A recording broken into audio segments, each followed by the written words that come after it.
కదిలించే తమన్ వ్యాఖ్యలపై మెగాస్టార్ చిరంజీవి స్పందించారు. తమన్ మాటలు హృదయాల్ని తాకేలా ఉన్నాయన్నారు. ఎప్పుడూ సరదాగా మాట్లాడుతూ ఉండే తమన్లో ఇంత ఆవేదన ఉండడం ఆశ్చర్యంగా అనిపించిందన్నారు.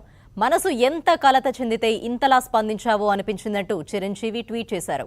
విషయం సినిమా అయినా, క్రికెట్ అయినా, మరో సామాజిక సమస్య అయినా సోషల్ మీడియా వాడుతున్న ప్రతి ఒక్కరూ తమ మాటల తాలూకు ప్రభావం ఆ వ్యక్తుల మీద ఎలా ఉంటుందని ఆలోచించాలన్నారు. ఎవరో అన్నట్టు మాటలు ఫ్రీనే, మాటలు ప్రభావితం చేస్తాయి, మాటలు విధ్వంసం కూడా సృష్టిస్తాయి. నీకేం కావాలో ఎంచుకో అంటూ కొటేషన్ను కోట్ చేశారు. మనం పాజిటివ్గా ఉంటే ఆ ఎనర్జీ మన జీవితాలను కూడా అంతే పాజిటివ్గా ముందుకు నడిపిస్తుందన్నారు చిరంజీవి.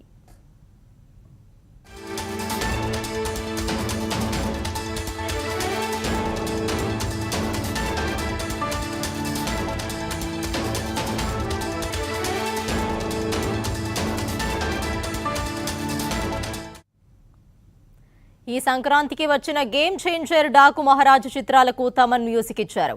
డాకు మహారాజు సక్సెస్ ఈవెంట్లో తమన్ మాట్లాడిన మాటలు ఇప్పుడు అందరినీ ఆలోచింపజేస్తున్నాయి.